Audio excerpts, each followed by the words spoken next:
Hello friends, and welcome to the second installment in this two-part reading of The House at Pooh Corner. You can find the first installment of this reading with the link in the description.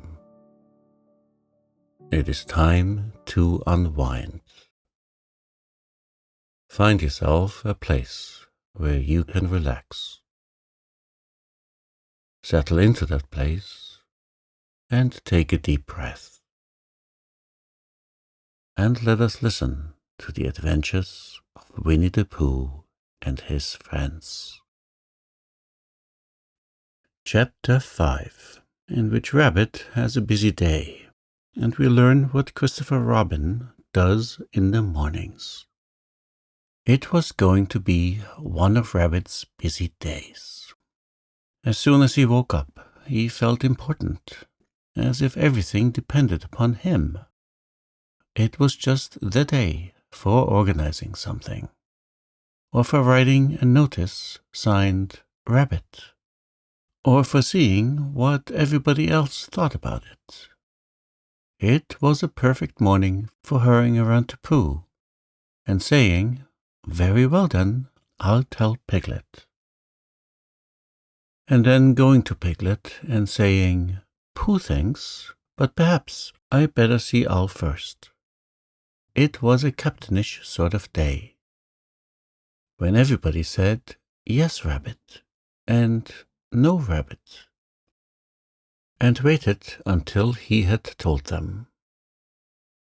He came out of his house and sniffed the warm spring morning, as he wondered what he would do. Kanga's house was nearest, and at Kanga's house was Roo, who said, "Yes, Rabbit," and "No, Rabbit," almost better than anybody else in the forest. But there was another animal there nowadays, the strange and bouncy Tigger. And he was the sort of Tigger who was always in front when you were showing him the way anywhere, and was generally out of sight when at last you came to the place and said proudly, "Here we are." "No, not Kanga's," said Rabbit thoughtfully to himself, as he curled his whiskers in the sun. And to make quite sure that he wasn't going there, he turned to the left and trotted off in the other direction, which was the way to Christopher Robin's house. "After all," said Rabbit to himself, "Christopher Robin depends on me. He's fond of Pooh and Piglet and Eeyore, and so am I. But they haven't any brain not to notice. And he respects Owl because you can't help respecting anybody who can spell Tuesday, even if he doesn't spell it right. But spelling isn't everything. There are days when spelling Tuesday simply doesn't count. And Kanga is too busy looking after Roo, and Roo is too young, and Tigger is too bouncy to be any help. So there's really nobody but me, when you come to look at it. I'll go and see if there's anything he wants doing, and then I'll do it for him. It's just the day for doing things." He trotted along happily, and by he crossed the stream and came to the place where his friends and relations lived.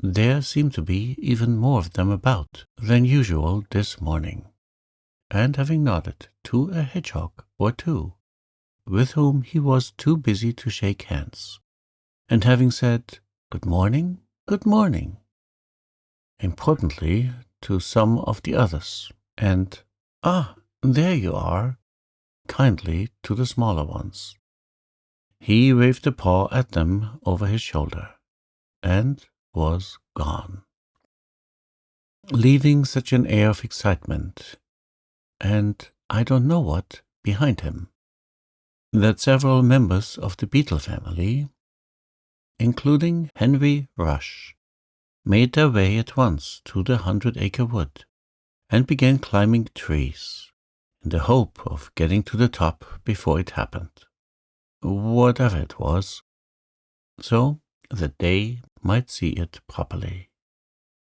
Rabbit hurried on by the edge of the 100-acre wood, feeling more important every minute, and soon he came to the tree where Christopher Robin lived.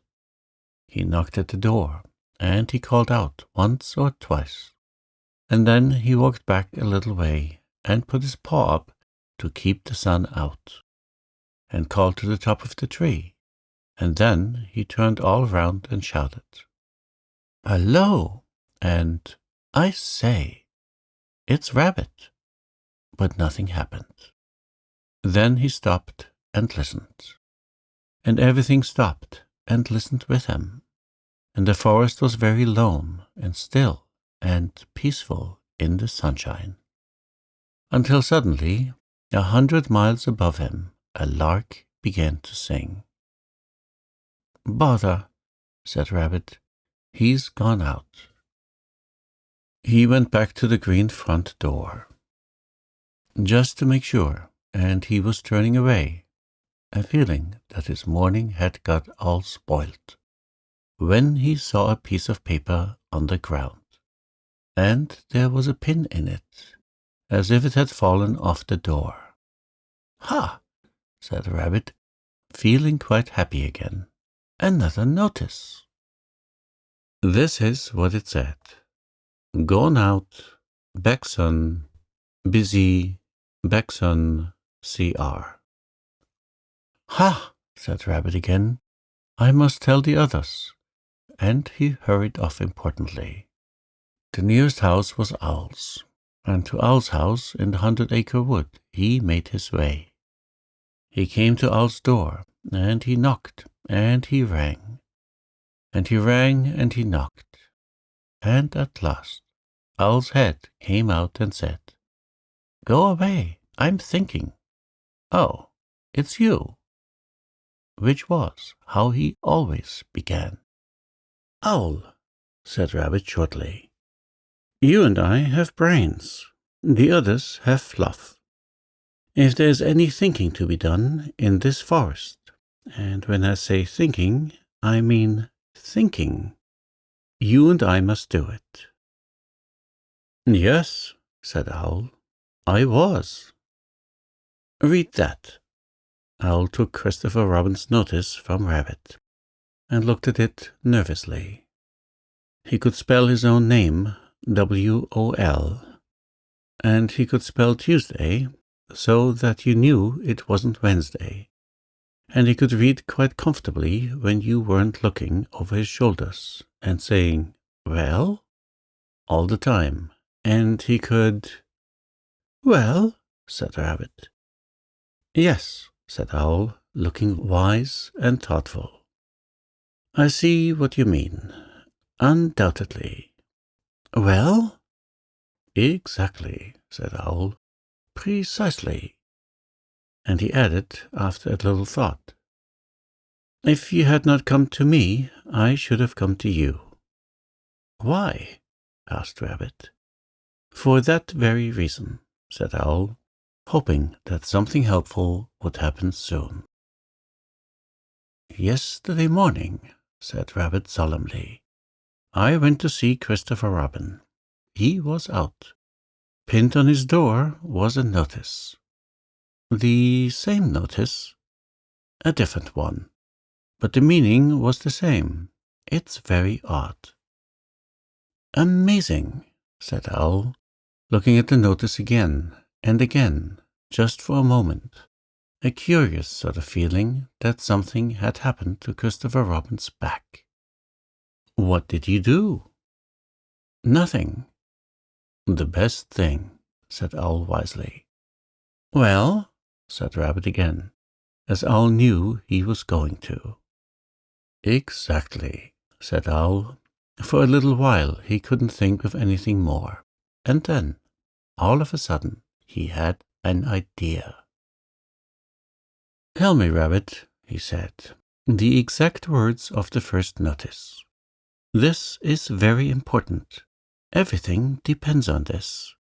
The exact words of the first notice. It was just the same as that one, really. Owl looked at him and wondered whether to push him off the tree. But, feeling that he could always do it afterwards, he tried once more to find out what they were talking about. "The exact words, please," he said, as if Rabbit hadn't spoken. "It just said, 'Gone out, back son.' Same as this, only this says, 'Busy back son,' too." Owl gave a great sigh of relief. "Ah," said Owl, "now we know where we are." "Yes, but where's Christopher Robin?" said Rabbit. "That's the point." Owl looked at the notice again. To one of his education, the reading of it was easy. Gone out, back son, busy, back son. Just the sort of thing you'd expect to see on a notice. "It is quite clear what has happened, my dear Rabbit," he said. "Christopher Robin has gone out somewhere with Backson, and he and Backson are busy together. Have you seen a Backson anywhere about in the forest lately?" "I don't know," said Rabbit. "That's what I come to ask you. What are they like?" "Well," said Owl, "the spotted or herbaceous Backson is just a... At least," he said, "it's really more of a...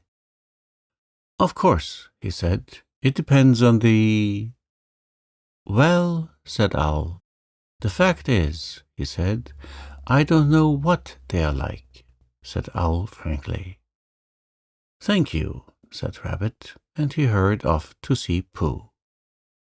Before he had gone very far, he heard a noise, so he stopped and listened.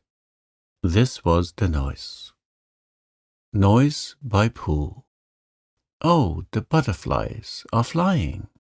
Now the winter days are dying, and the primroses are trying to be seen, and the turtle doves are cooing, and the woods are up and doing, for the violets are bluing in the green. Oh, the honeybees are gumming on their little wings and humming, that the summer which is coming will be fun. And the cows are almost cooing, and the turtle doves are mooing, which is why a Pooh is pooing in the sun. For the spring is really springing. You can see a skylark singing, and the bluebells which are ringing can be heard. And the cuckoo isn't cooing, but he's clucking and he's oohing, and the Pooh is simply pooing like a bird." "Hello, Pooh," said Rabbit. "Hello, Rabbit," said Pooh dreamily. "Did you make that song up?" "Well, I sort of made it up," said Pooh. "It isn't brain," he went on humbly, "because you know why, Rabbit, but it comes to me sometimes." "Ah," said Rabbit, who never let things come to him, but always went and fetched them. "Well, the point is, have you seen a spotted or herbaceous Backson in the forest at all?" "No," said Pooh. "Not a... No," said Pooh. "I saw Tigger just now." "That's no good." "No," said Pooh. "I thought it wasn't." "Have you seen Piglet?" "Yes," said Pooh. "I suppose that isn't any good either?" he asked meekly. "Well, it depends if he saw anything." "He saw me," said Pooh. Rabbit sat down on the ground next to Pooh and, feeling much less important like that, stood up again. "What it all comes to is this," he said. "What does Christopher Robin do in the morning nowadays?" "What sort of thing?" "Well, can you tell me anything you've seen him do in the morning these last few days?" Yes, said Pooh. We had breakfast together yesterday, by the pine trees. I'd made up a little basket, just a little fair-sized basket. An ordinary biggish sort of basket, full of— Yes, yes, said Rabbit, but I mean later than that. Have you seen him between 11 and 12? Well, at 11 o'clock, you see, I generally get home about then, because I have 1 or 2 things to do. 11:15, then. Well, said Pooh. 1/2. Yes, said Pooh. At 1/2, or perhaps later, I might see him. And now that he did think of it, he began to remember that he hadn't seen Christopher Robin about so much lately. Not in the mornings. Afternoons, yes. Evenings, yes. Before breakfast, yes. Just after breakfast, yes. And then, perhaps, see you again, Pooh, and off he'd go. That's just it, said Rabbit. Where? Perhaps he's looking for something. What? Asked Rabbit. That's just what I was going to say, said Pooh. And then he added, perhaps he's looking for a spotted or herbaceous baxen? Yes, said Pooh. One of those, in case it isn't. Rabbit looked at him severely. I don't think you're helping, he said. No, said Pooh. I do try, he added humbly. Rabbit thanked him for trying, and said that he would now go and see Eeyore, and Pooh could walk with him if he liked. But Pooh, who felt another verse of his song coming on him, said he would wait for Piglet. Goodbye, Rabbit. So Rabbit went off. But as it happened, it was Rabbit who saw Piglet first. Piglet had got up early that morning to pick himself a bunch of violets. And when he had picked them and put them in a pot in the middle of his house, it suddenly came over him that nobody had ever picked Eeyore a bunch of violets. And the more he thought of this, the more he thought how sad it was to be an animal who had never had a bunch of violets picked for him. So he hurried out again, saying to himself, Eeyore, violets, and then violets, Eeyore, in case he forgot, because it was that sort of day. And he picked a large bunch and trotted along, smelling them and feeling very happy, until he came to the place where Eeyore was. Oh, Eeyore, began Piglet a little nervously, because Eeyore was busy. Eeyore put out a paw and waved him away. Tomorrow, said Eeyore, or the next day. Piglet came a little closer to see what it was. Eeyore had 3 sticks on the ground, and was looking at them. 2 of the sticks were touching at one end, but not at the other, and the 3rd stick was laid across them. Piglet thought that perhaps it was a trap of some kind. Oh, Eeyore, he began again, just— Is that little Piglet? Said Eeyore, still looking hard at his sticks. Yes, Eeyore, and I— Do you know what this is? No, said Piglet. It's an A. Oh, said Piglet. Not O, A, said Eeyore severely. Can't you hear, or do you think you have more education than Christopher Robin? Yes, said Piglet. No, said Piglet very quickly, and he came closer still. Christopher Robin said it was an A, and an A it is, until somebody treads on me. Eeyore added sternly. Piglet jumped backwards hurriedly and smelled at his violets. Do you know what A means, little Piglet? No, Eeyore, I don't. It means learning. It means education. It means all the things that you and Pooh haven't got. That's what A means. Oh, said Piglet again.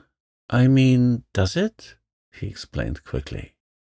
I'm telling you, people come and go in this forest, and they say, it's only Eeyore, so it doesn't count. They walk to and fro, saying, ha ha. But do they know anything about A? They don't. It's just 3 sticks to them. But to the educated, mark this, little piglet, to the educated, not meaning Poohs and Piglets. It's a great and glorious A. Not, he added, just something that anybody can come and breathe on. Piglet stepped back nervously and looked round for help. Here's Rabbit, he said gladly. Hello, Rabbit. Rabbit came up importantly, nodded to Piglet, and said, Ah, Eeyore, in the voice of one who would be saying goodbye in about 2 more minutes. There's just one thing I want to ask you, Eeyore. What happens to Christopher Robin in the mornings nowadays? What's this that I'm looking at? Said Eeyore, still looking at it. 3 sticks, said Rabbit promptly. You see, said Eeyore to Piglet. He turned to Rabbit. I will now answer your question, he said solemnly. Thank you, said Rabbit. What does Christopher Robin do in the mornings? He learns. He becomes educated. He interrogates. I think that is the word he mentioned, but I may be referring to something else. He interrogates knowledge. In my small way, I also, if I have the word right, am doing what he does. That, for instance, is an A, said Rabbit, but not a very good one. Well, I must get back and tell the others. Eeyore looked at his sticks, and then he looked at Piglet. What did Rabbit say it was? He asked. An A, said Piglet. Did you tell him? No, Eeyore, I didn't. I expect he just knew. He knew? You mean this A thing is a thing Rabbit knew? Yes, Eeyore, he's clever, Rabbit is. Clever, said Eeyore scornfully, putting a foot heavily on his 3 sticks. Education, said Eeyore bitterly, jumping on his 6 sticks. What is learning? Asked Eeyore as he kicked his 12 sticks into the air. A thing Rabbit knows. Ha! I think, began Piglet nervously. Don't, said Eeyore. I think violets are rather nice, said Piglet, and he laid his bunch in front of Eeyore and scampered off. Next morning, the notice on Christopher Robin's door said, Gone out, back soon, C.R. Which is why all the animals in the forest, except, of course, the spotted and herbaceous Baxon, now know what Christopher Robin does in the mornings.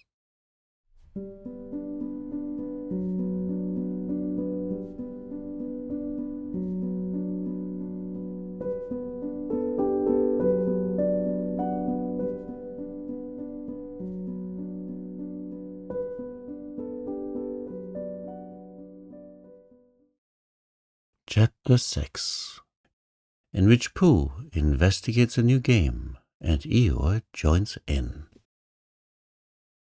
By the time it came to the edge of the forest, the stream had grown up, so that it was almost a river, and, being grown up, it did not run and jump and sparkle along as it used to do when it was younger, but moved more slowly. for it knew now where it was going, and it said to itself, "There is no hurry. We shall get there some day." But all the little streams higher up in the forest went this way and that, quickly, eagerly, having so much to find out before it was too late. There was a broad track, almost as broad as a road, leading from the outland to the forest. But before it could come to the forest, it had to cross this river. So, where it crossed, there was a wooden bridge, almost as broad as a road, with wood rails on each side of it. Christopher Robin could just get his chin to the top rail, if he wanted to, but it was more fun to stand on the bottom rail, so that he could lean right over and watch the river slipping slowly away beneath him.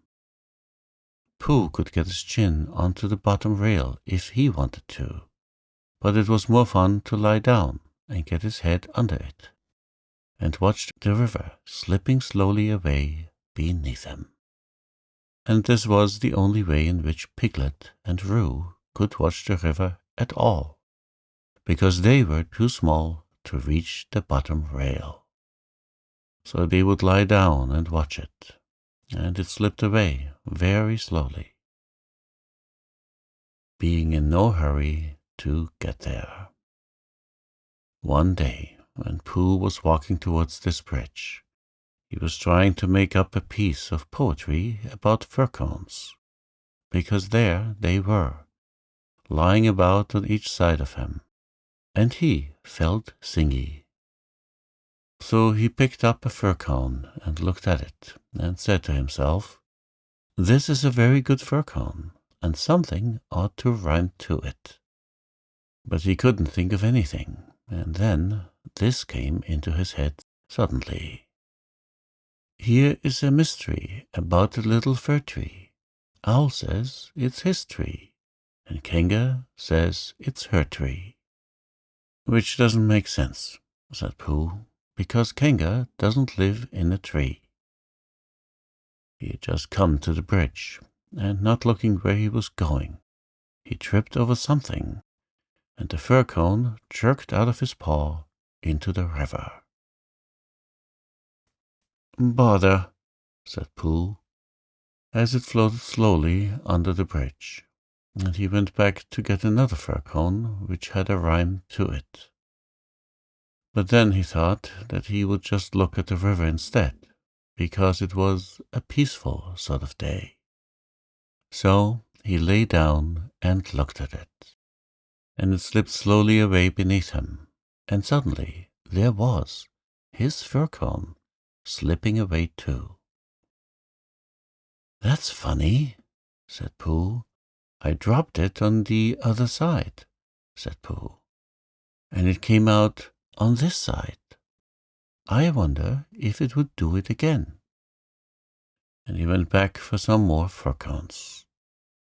It did. It kept on doing it. Then he dropped 2 in at once, and leant over the bridge to see which of them would come out first. And one of them did, but as they were both the same size, he didn't know if it was the one which he wanted to win or the other one. So the next time he dropped one big one and one little one, and the big one came out first, which was what he had said it would do, and the little one came out last, which was what he had said it would do. So he had won twice. And when he went home for tea, he had won 36 and lost 28, which meant that he had, well, you take 28 from 36, and that's what he was, instead of the other way around. And that was the beginning of the game called Pooh Sticks, which Pooh invented, and which he and his friends used to play on the edge of the forest. But they played with sticks instead of fir cones, because they were easier to mark. Now, one day, Pooh and Piglet and Rabbit and Roo were all playing Pooh sticks together. They had dropped the sticks in when Rabbit said, "Go," and then they had hurried across to the other side of the bridge, and now they were all leaning over the edge, waiting to see whose stick would come out first. But it was a long time coming, because the river was very lazy that day, and hardly seemed to mind if it didn't ever get there at all. "I can see mine," cried Roo. "No, I can't. It's something else. Can you see yours, Piglet?" "I thought I could see mine, but I couldn't." "There it is." "No, it isn't. Can you see yours, Pooh?" "No," said Pooh. "I expect my stick's stuck," said Roo. "Rabbit, my stick's stuck. Is your stick stuck, Piglet?" "They always take longer than you think," said Rabbit. "How long do you think they'll take?" asked Roo. "I can see yours, Piglet," said Pooh suddenly. "Mine's a sort of greyish one," said Piglet, not daring to lean too far over in case he fell in. "Yes, that's what I can see. It's coming over onto my side." Rabbit leaned over further than ever, looking for his, and Roo wriggled up and down, calling out, "Come on, stick, stick, stick, stick." And Piglet got very excited, because his was the only one which had been seen, and that meant that he was winning. "It's coming," said Pooh. "Are you sure it's mine?" squeaked Piglet excitedly. "Yes, because it's grey, a big grey one. Here it comes, a very big grey—" "Oh, no, it isn't. It's Eeyore." And out floated Eeyore. "Eeyore!" cried everybody. Looking very calm, very dignified, with his legs in the air, came Eeyore from beneath the bridge. "It's Eeyore!" cried Roo, terribly excited. "Is that so?" said Eeyore, getting caught up by a little eddy, and turning slowly round 3 times. "I wondered." "I didn't know you were playing," said Roo. "I'm not," said Eeyore. "Eeyore, what are you doing there?" said Rabbit. "I'll give you 3 guesses, Rabbit. Digging holes in the ground? Wrong. Leaping from branch to branch of a young oak tree? Wrong. Waiting for somebody to help me out of the river? Right. Give Rabbit time, and he'll always get the answer." "But Eeyore," said Pooh in distress, "what can we, how shall we? Do you think if we—" "Yes," said Eeyore, "one of those would be just the thing. Thank you, Pooh." "He's going round and round," said Roo, much impressed. "And why not?" said Eeyore coldly. "I can swim too," said Roo proudly. "Not round and round," said Eeyore. "It's much more difficult. I didn't want to come swimming at all today," he went on, revolving slowly. "But if, when in, I decide to practice a slight circular movement from right to left, or perhaps I should say," he added, as he got into another eddy, "from left to right, just as it happens to occur to me, it is nobody's business but my own." There was a moment's silence while everybody thought. I've got a sort of idea," said Pooh at last. but I don't suppose it's a very good one."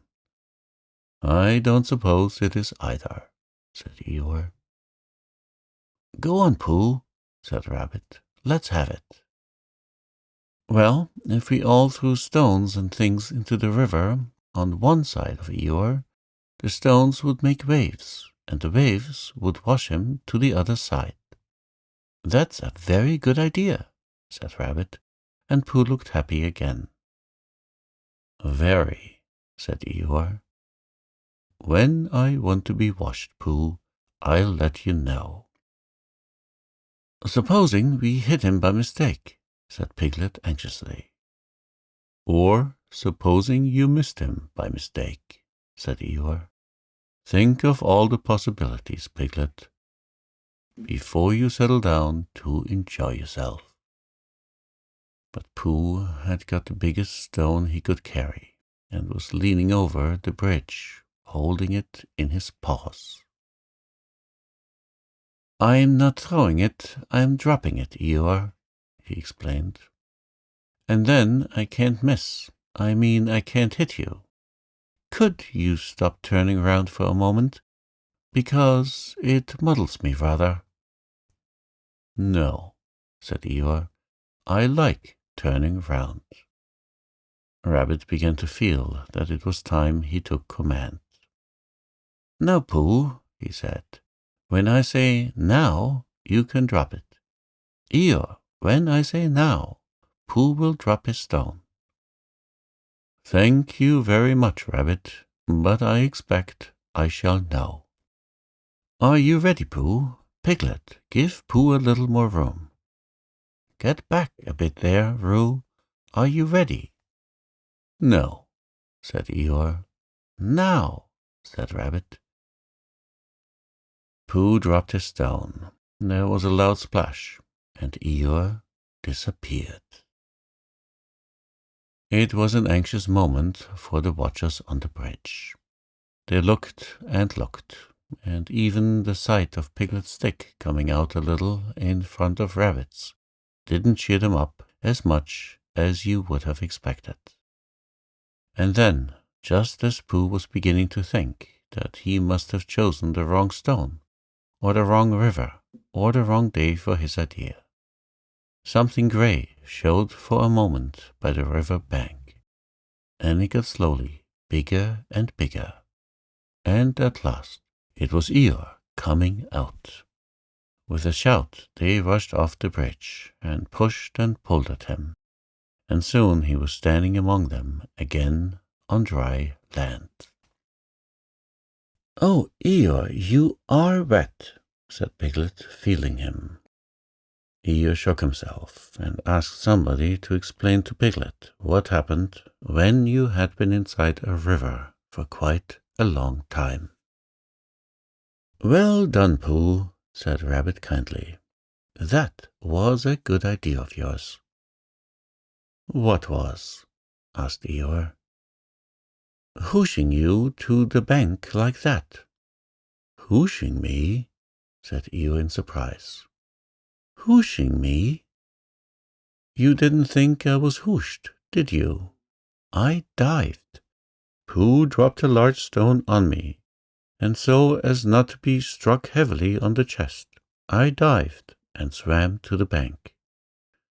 "You didn't really," whispered Piglet to Pooh so as to comfort him. "I didn't think I did," said Pooh anxiously. "It's just Eeyore," said Piglet. "I thought your idea was a very good idea." Pooh began to feel a little more comfortable, because when you are a bear of very little brain, and you think of things, you find sometimes that a thing which seemed very thingish inside you is quite different when it gets out into the open, and has other people looking at it. And anyhow, Eeyore was in the river, and now he wasn't, so he hadn't done any harm. "How did you fall in, Eeyore?" asked Rabbit, as he dried him with Piglet's handkerchief. "I didn't," said Eeyore. But how? I was bounced, said Eeyore.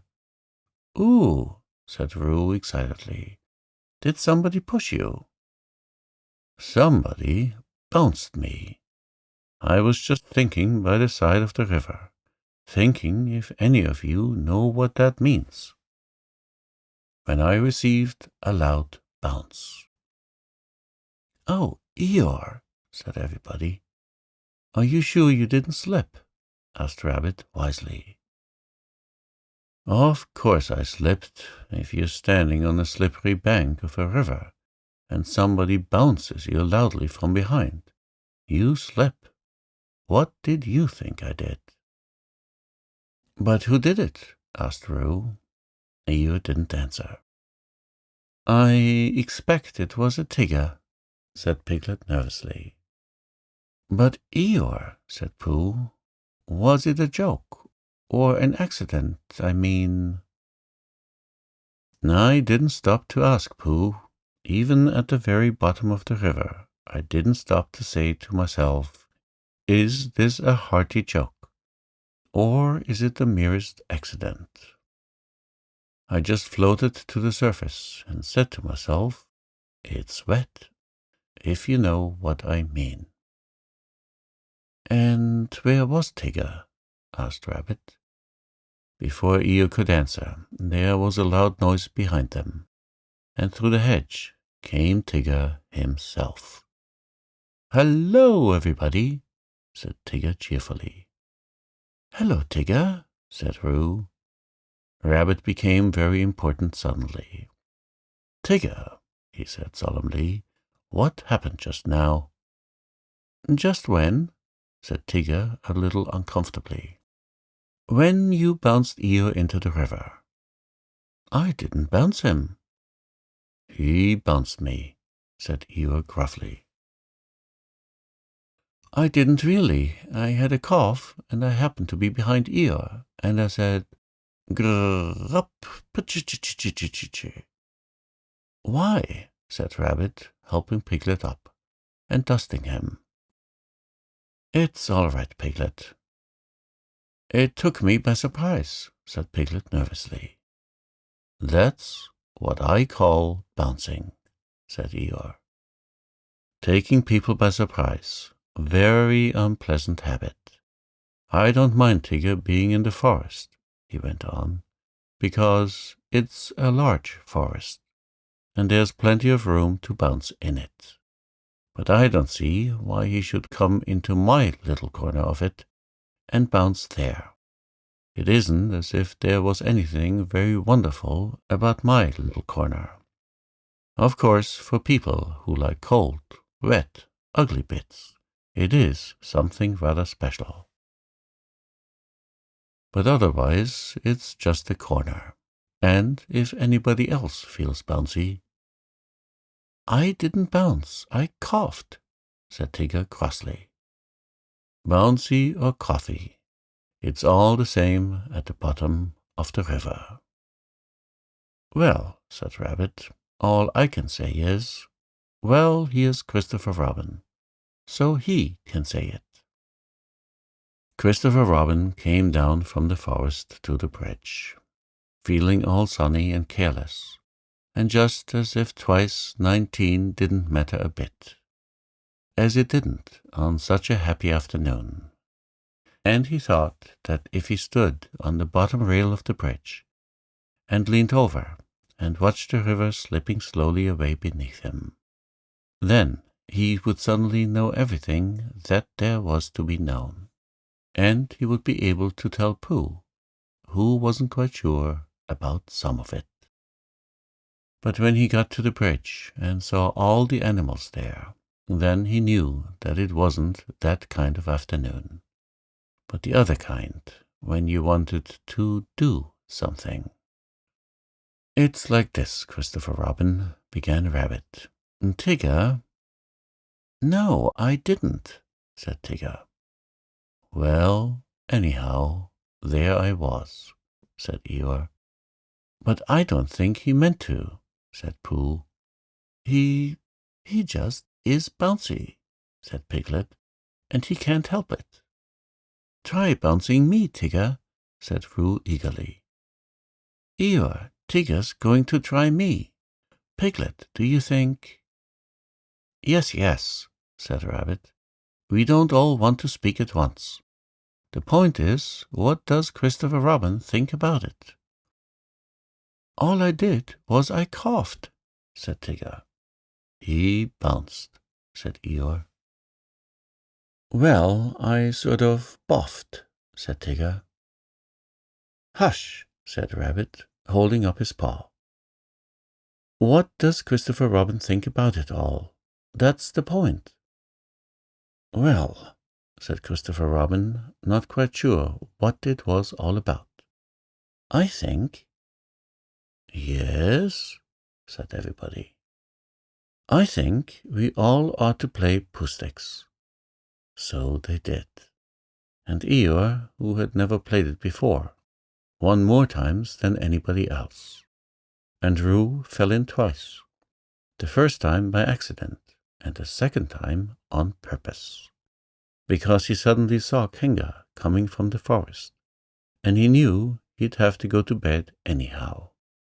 So then, Rabbit said he'd go with them, and Tigger and Eeyore went off together, because Eeyore wanted to tell Tigger how to win at Pooh Sticks, which you do by letting your stick drop in a twitchy sort of way, if you understand what I mean. And Christopher Robin and Pooh and Piglet were left on the bridge by themselves. For a long time they looked at the river beneath them, saying nothing, and the river said nothing too, for it felt very quiet and peaceful on this summer afternoon. Tigger is all right, really, said Piglet lazily. Of course he is, said Christopher Robin. Everybody is really, said Pooh. That's what I think, said Pooh, but I don't suppose I'm right, he said.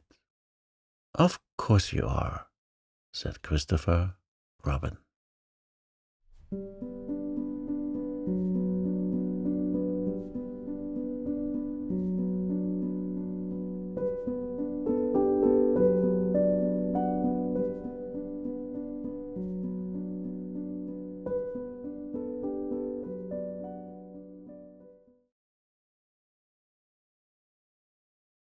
Chapter 7, in which Tigger is unbounced. One day, Rabbit and Piglet were sitting outside Pooh's front door, listening to Rabbit, and Pooh was sitting with them. It was a drowsy summer afternoon, and the forest was full of gentle sounds, which all seemed to be saying to Pooh, "Don't listen to Rabbit, listen to me." So he got into a comfortable position for not listening to Rabbit, and from time to time he opened his eyes to say, "Ah," and then closed them again to say, "True." And from time to time Rabbit said, "You see what I mean, Piglet?" very earnestly, and Piglet nodded earnestly to show that he did. "In fact," said Rabbit, coming to the end of it at last, "Tigger's getting so bouncy nowadays that it's time we taught him a lesson. Don't you think so, Piglet?" Piglet said that Tigger was very bouncy, and that if they could think of a way of unbouncing him, it would be a very good idea. "Just what I feel," said Rabbit. "What do you say, Pooh?" Pooh opened his eyes with a jerk and said, "Extremely." "Extremely what?" asked Rabbit. "What you were saying," said Pooh. "Undoubtedly." Piglet gave Pooh a stiffening sort of nudge, and Pooh, who felt more and more that he was somewhere else, got up slowly and began to look for himself. "But how shall we do it?" asked Piglet.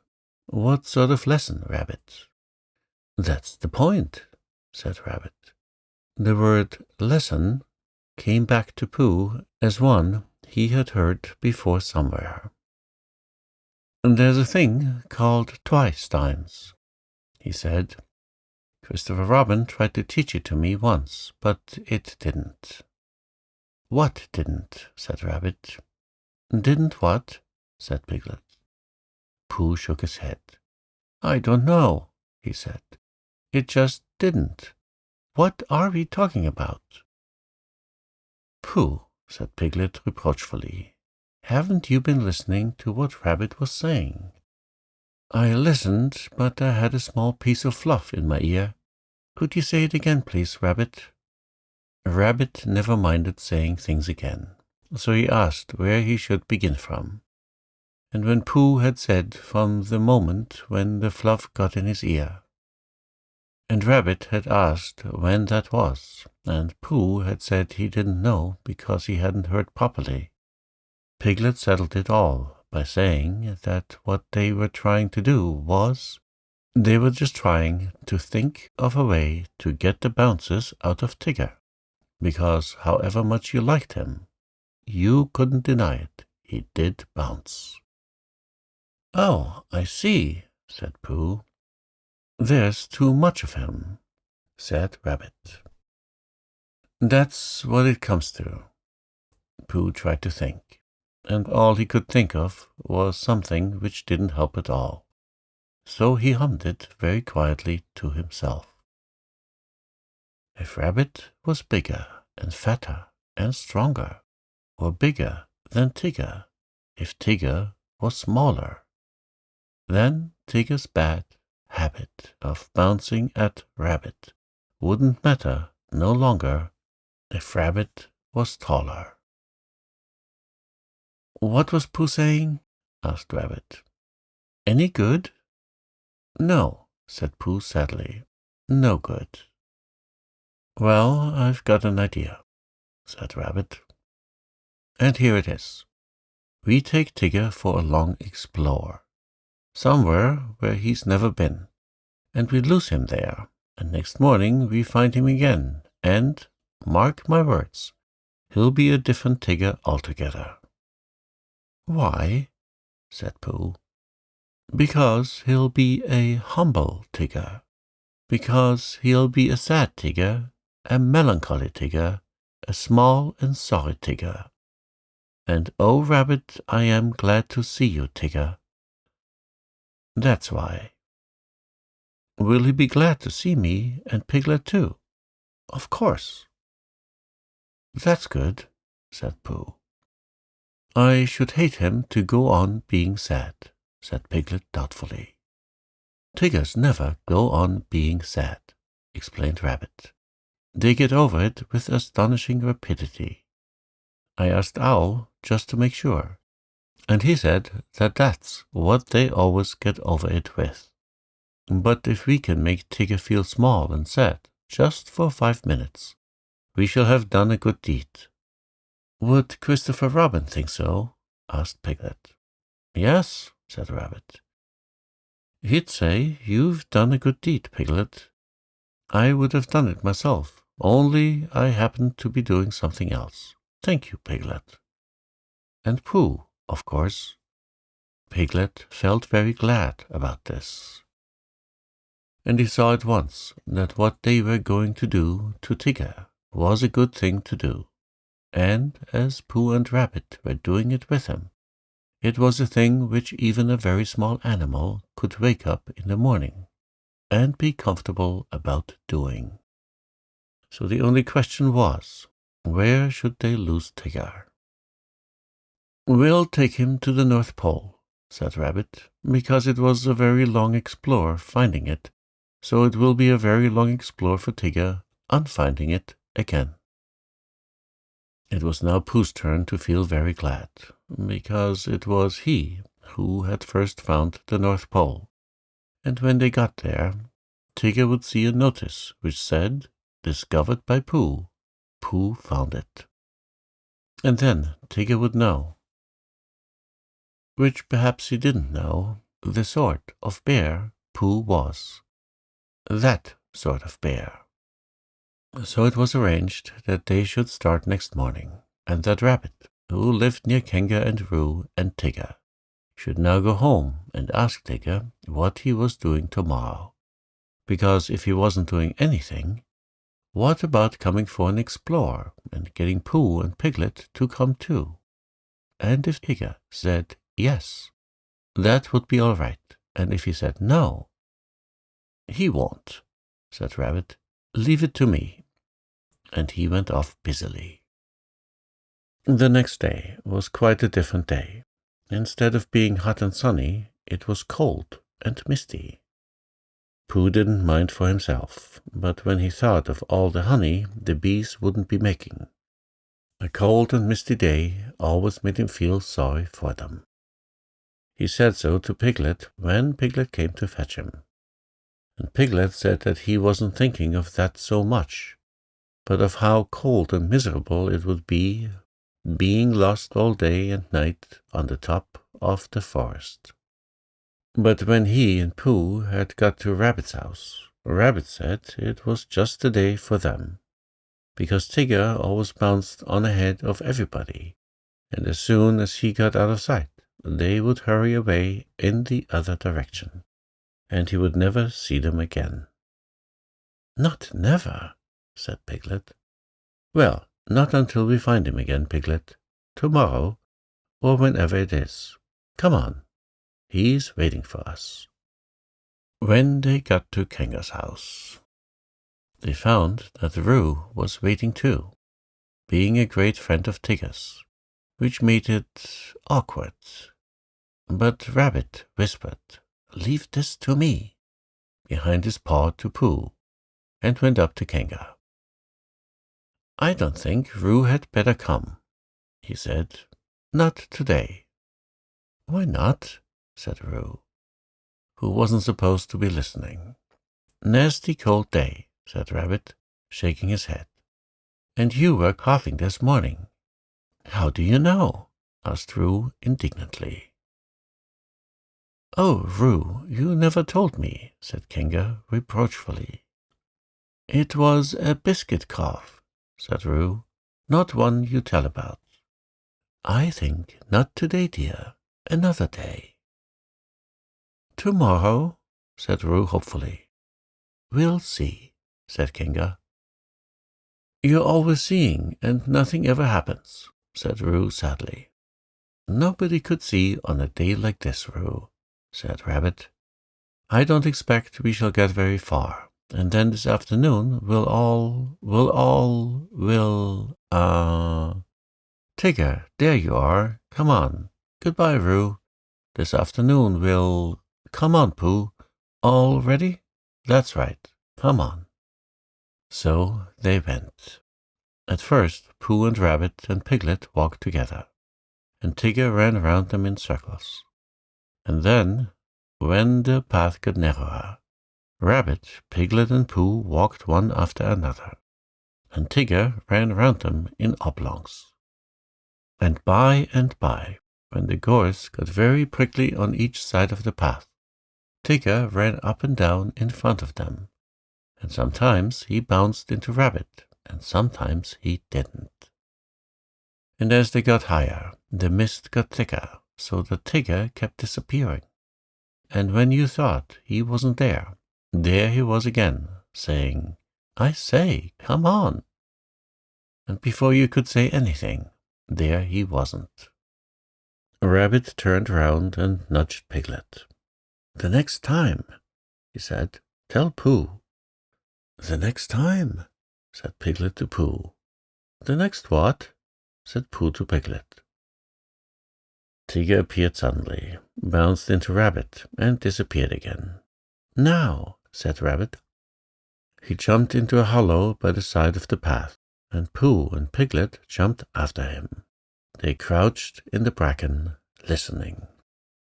The forest was very silent when you stopped and listened to it. They could see nothing and hear nothing. "Hush," said Rabbit. "I am," said Pooh. There was a pattering noise, then silence again. "Hello," said Tigger, and he sounded so close suddenly that Piglet would have jumped if Pooh hadn't accidentally been sitting on most of him. "Where are you?" called Tigger. Rabbit nudged Pooh, and Pooh looked about for Piglet to nudge, but couldn't find him, and Piglet went on breathing wet bracken as quietly as he could, and felt very brave and excited. "That's funny," said Tigger. There was a moment's silence, and then they heard him pattering off again.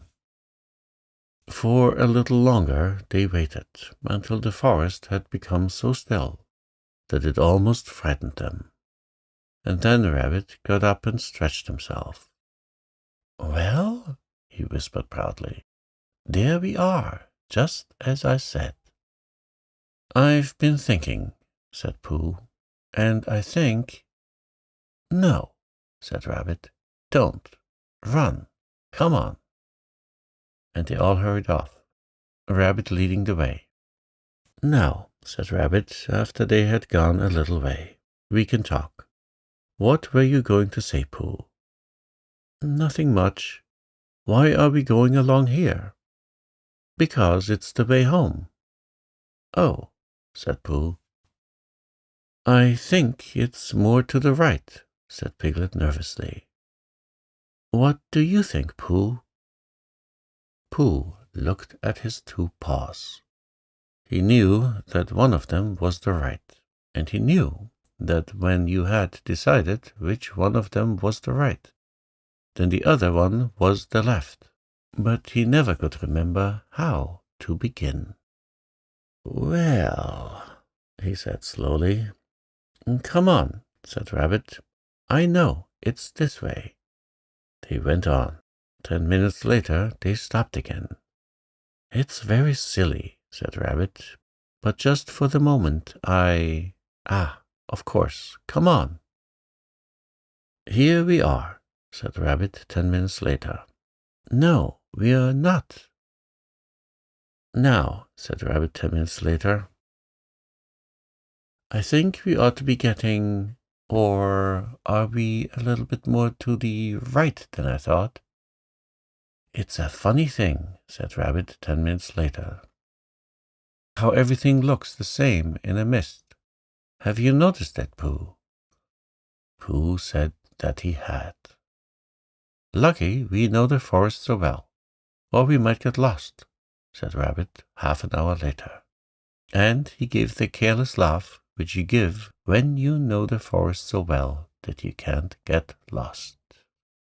Piglet sidled up to Pooh from behind. "Pooh," he whispered. "Yes, Piglet?" "Nothing," said Piglet, taking Pooh's paw. "I just wanted to be sure of you." When Tigger had finished waiting for the others to catch him up, and they hadn't, and when he had got tired of having nobody to say, "I say, come on," to, he thought he would go home. So he trotted back, and the first thing Kanga said when he saw him was, "There's a good Tigger. You're just in time for your strengthening medicine." And she poured it out for him. Roo said proudly, "I've had mine." And Tigger swallowed his and said, "So have I." And then he and Roo pushed each other about in a friendly way, and Tigger accidentally knocked over 1 or 2 chairs by accident. And Roo accidentally knocked over one on purpose. And Kanga said, "Now then, run along." "Where shall we run along to?" asked Roo. You can go and collect some fir cones for me," said Kanga, giving them a basket. So they went to the 6 pine trees, and threw fir cones at each other until they had forgotten what they came for. And they left the basket under the trees, and went back to dinner. And it was just as they were finishing dinner that Christopher Robin put his head in at the door. "Where's Pooh?" he asked. "Tigger dear, where's Pooh?" said Kanga. Tigger explained what had happened at the same time that Roo was explaining about his biscuit cough, and Kenga was telling them not both to talk at once. So it was some time before Christopher Robin guessed that Pooh and Piglet and Rabbit were all lost in the mist on the top of the forest. "It's a funny thing about Tiggers," whispered Tigger to Roo. "How Tiggers never get lost." "Why don't they, Tigger?" "They just don't," explained Tigger. "That's how it is." "Well," said Christopher Robin, "we shall have to go and find them, that's all. Come on, Tigger." "I shall have to go and find them," explained Tigger to Roo. "May I find them too?" asked Roo eagerly. "I think not today, dear," said Kenga. "Another day. Well, if they're lost tomorrow, maybe I find them." "We'll see," said Kenga, and Roo, who knew what that meant, went into a corner and practiced jumping out at himself, partly because he wanted to practice this, and partly because he didn't want Christopher Robin and Tigger to think that he minded when they went off without him. "The fact is," said Rabbit, "we've missed our way somehow." They were having a rest in a small sandpit on the top of the forest. Pooh was getting rather tired of that sandpit and suspected it of following them about, because whichever direction they started in, they always ended up at it, and each time, as it came through the mist at them, Rabbit said triumphantly, "Now I know where we are." And Pooh said sadly, "So do I." And Piglet said nothing. He had tried to think of something to say, but the only thing he could think of was, "Help! Help!" And it seemed silly to say that, when he had Pooh and Rabbit with him. "Well," said Rabbit, after a long silence in which nobody thanked him for the nice walk they were having, "we'd better get on, I suppose. Which way shall we try?" "How would it be," said Pooh slowly, "if, as soon as we're out of sight of this pit, we try to find it again?" "What's the good of that?" said Rabbit. "Well," said Pooh, "we keep looking for home and not finding it. So I thought that if we look for this pit, we'd be sure not to find it, which would be a good thing, because then we might find something that we weren't looking for, which might be just what we were looking for, really." "I don't see much sense in that," said Rabbit. "No," said Pooh humbly, "there isn't. But there was going to be when I began it. It's just that something happened to it on the way. If we walked away from this pit and then walked back to it, of course I should find it." "Well, I thought perhaps you wouldn't," said Pooh. "I just thought." "Try," said Piglet suddenly. "We'll wait here for you." Rabbit gave a laugh to show how silly Piglet was, and walked into the mist. After he had gone 100 yards, he turned and walked back again. And after Pooh and Piglet had waited 20 minutes for him, Pooh got up. "I just thought," said Pooh. "Now then, Piglet, let's go home." "But Pooh," cried Piglet, all excited, "do you know the way?" "No," said Pooh. "But there are 20 pots of honey in my cupboard, and they've been calling to me for hours. I couldn't hear them properly before, because Rabbit would talk. But if nobody says anything except those 12 pots, I think, Piglet, I shall know where they are calling from. Come on." They walked off together, and for a long time Piglet said nothing, so as not to interrupt the pots. And then suddenly he made a squeaky noise, and an ooh noise, because now he began to know where he was. But he still didn't dare to say so out loud, in case he wasn't. And just when he was getting so sure of himself that it didn't matter whether the pots went on calling or not, there was a shout from in front of them, and out of the mist came Christopher Robin. "Oh, there you are," said Christopher Robin carelessly, trying to pretend that he hadn't been anxious. "Here we are," said Pooh. "Where's Rabbit?" "I don't know," said Pooh. "Oh, well, I expect Tigger will find him. He's sort of looking for you all."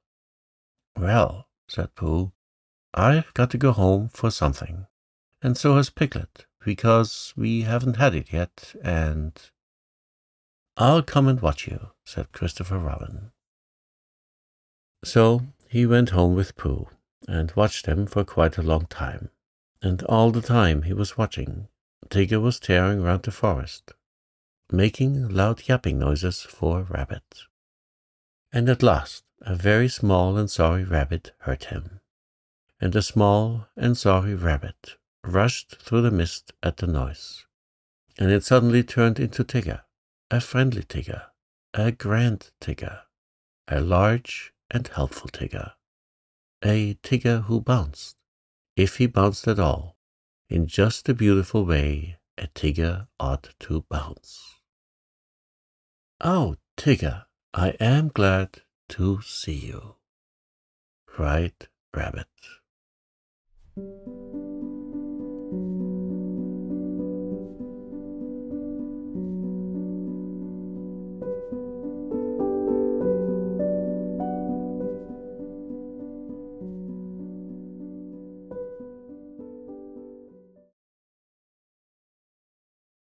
Chapter 8, in which Piglet does a very grand thing.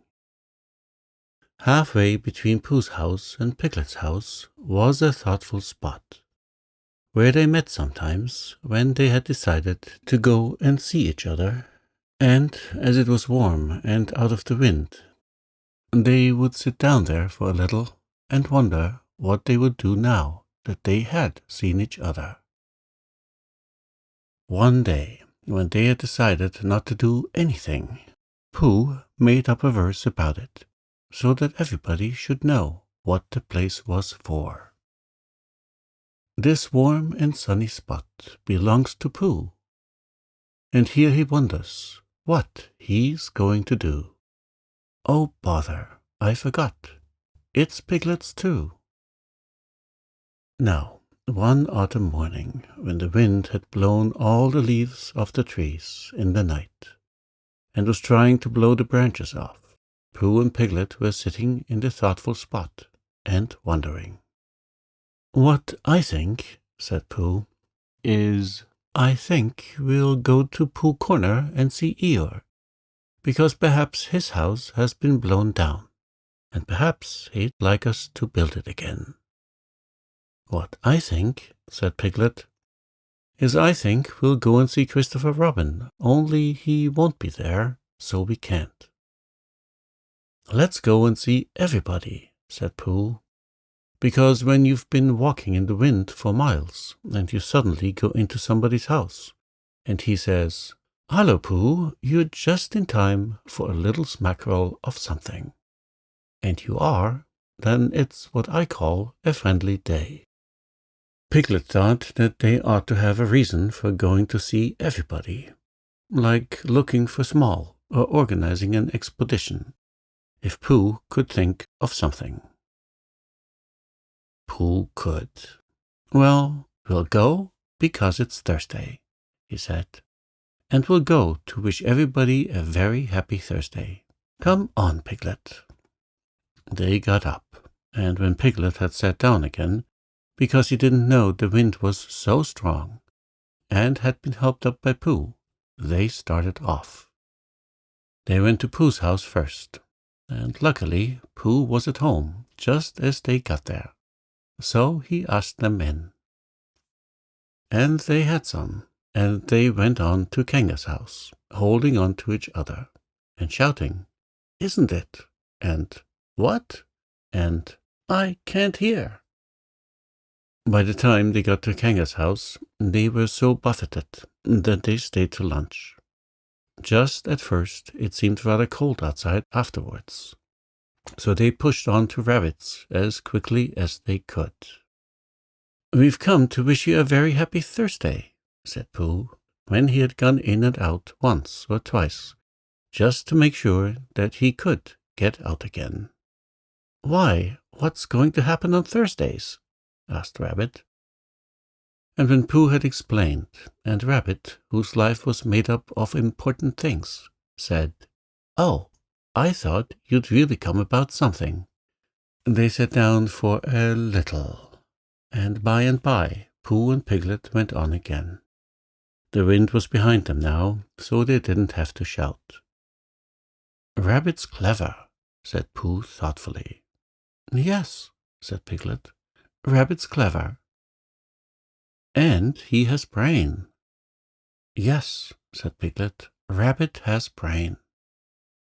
There was a long silence. "I suppose," said Pooh, "that's why he never understands anything." Christopher Robin was at home by this time, because it was afternoon, and he was so glad to see them that they stayed there until very nearly tea time. And then they had a very nearly tea, which is one you forget about afterwards, and hurried on to Pooh Corner, so as to see Eeyore before it was too late to have a proper tea with Owl. "Hello, Eeyore," he called out cheerfully. "Ah," said Eeyore, "lost your way." "We just came to see you," said Piglet, "and to see how your house was. Look, Pooh, it's still standing." "I know," said Eeyore. "Very odd. Somebody ought to have come down and pushed it over." "We wondered whether the wind would blow it down," said Pooh. "Ah, that's why nobody's bothered, I suppose. I thought perhaps they'd forgotten." "Well, we're very glad to see you, Eeyore, and now we're going to see Owl." "That's right. You like Owl. He flew past a day or two ago and noticed me. He didn't actually say anything, mind you, but he knew it was me. Very friendly of him, I thought. Encouraging." Pooh and Piglet shuffled about a little and said, "Well, good-bye, Eeyore," as lingeringly as they could. But they had a long way home and wanted to be getting on. "Goodbye," said Eeyore. "Mind you don't get blown away, little Piglet. You'd be missed. People would say, 'Where is little Piglet been blown to?' Really wanting to know. Well, goodbye, and thank you for happening to pass me." "Goodbye," said Pooh and Piglet for the last time, and they pushed on to Owl's house.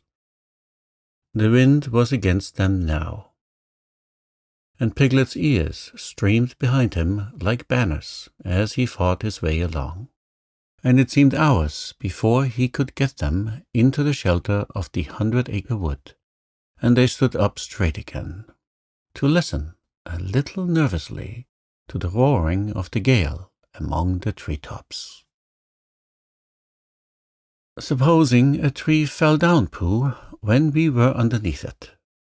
"Supposing it didn't," said Pooh after careful thought. Piglet was comforted by this, and in a little while they were knocking and ringing very cheerfully at Owl's door. "Hello, Owl," said Pooh. "I hope we're not too late for... how are you, Owl? Piglet and I just came to see how you were, because it's Thursday."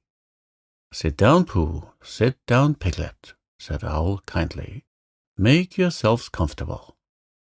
They thanked him and made themselves as comfortable as they could. "Because, you see, Owl," said Pooh, "we've been hurrying so to be in time so as to see you before we went away again." Owl nodded solemnly. "Correct me if I'm wrong. he said, "but am I right in supposing that it is a very blusterous day outside?" "Very," said Piglet, who was quietly tawing his ears, and wishing that he was safely back in his own house. "I thought so," said Owl. "It was on such a blustery day as this that my Uncle Robert, a portrait of whom you see upon the wall on your right, Piglet, while returning in the late forenoon from a—" "What's that?" There was a loud cracking noise. "Look out!" cried Pooh.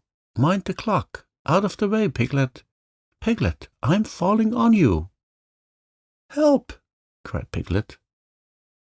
Pooh's side of the room was slowly tilting upwards, and his chair began sliding down on Piglet's. The clock slithered gently along the mantelpiece, collecting vases on the way, until they all crashed together onto what had once been the floor, but was now trying to see what it looked like as a wall. Uncle Robert, who was going to be the new hearthrug, and was bringing the rest of his wall with him as carpet, met Piglet's chair just as Piglet was expecting to leave it, and for a little while it became very difficult to remember which was really the north. Then there was another loud crack. Owl's room collected itself feverishly, and there was silence. In a corner of the room, the tablecloth began to wriggle. Then it wrapped itself into a ball and rolled across the room.